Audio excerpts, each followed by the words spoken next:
ಹುಬ್ಬಳ್ಳಿ ಗ್ರಾಮೀಣ ಠಾಣೆಯ police inspector Murugesh ಚೆನ್ನನ್ನವರ ಮತ್ತು ಎಂಬಿಬಿಎಸ್ ವಿದ್ಯಾರ್ಥಿ ಆಗಮ ಶಾನಭಾಗ ಅವರುಗಳು ಶ್ರೀಲಂಕಾದಿಂದ ಭಾರತದ ಧನುಷ್ಕೋಡಿಯವರೆಗೆ ರಾಮಸೇತುವೆ ಮೂಲಕ 28 ಕಿಲೋಮೀಟರ್ ರಿಲೇ ಸ್ವಿಮ್ಮಿಂಗ್ನಲ್ಲಿ ಸಾಧಿಸಿ ಇಡೀ ಕರ್ನಾಟಕದ ಹಿರಿಮೆಯನ್ನ ಹೆಚ್ಚಿಸಿದ್ದಾರೆ.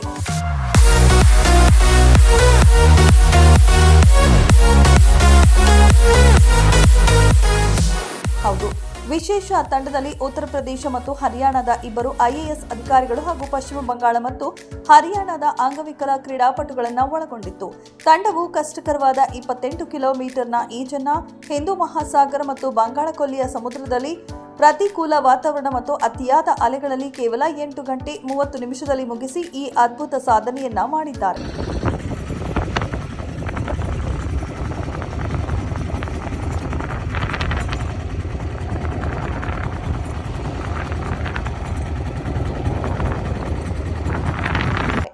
ಸಾಧನೆಗೆ ಸ್ಫೂರ್ತಿಯಾಗಿ ಧರ್ಮಪತ್ನಿ ಶ್ವೇತಾ ಚೆನ್ನನ್ನವರ ಅವರು ಬೋಟಿನಲ್ಲಿ ಶ್ರೀಲಂಕಾಗೆ ಹೋಗಿದ್ರು. ಈ ಮೂಲಕ iron man, Kashmir to Kanyakumari, cycling ಮುಂತಾದ ಸಾಧನೆಗಳ ಮೂಲಕ ಪೊಲೀಸ್ ಇಲಾಖೆಯಲ್ಲಿ ಮತ್ತು ಸಾರ್ವಜನಿಕ ವಲಯದಲ್ಲಿ ಹೆಸರುವಾಸಿಯಾಗಿರುವ ಖಡಕ್ ಅಧಿಕಾರಿ ಮುರುಗೇಶ ಚೆನ್ನನ್ನವರ ಅವರ ಮತ್ತೊಂದು ಸಾಧನೆಯ ಮೈಲುಗಲ್ಲು ಸೃಷ್ಟಿಸಿದ್ದಾರೆ.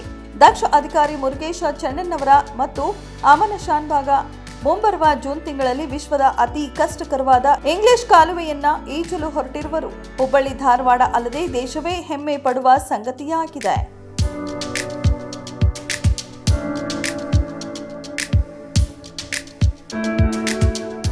Yallappa Kundagol, Indian police TV, Hubballi.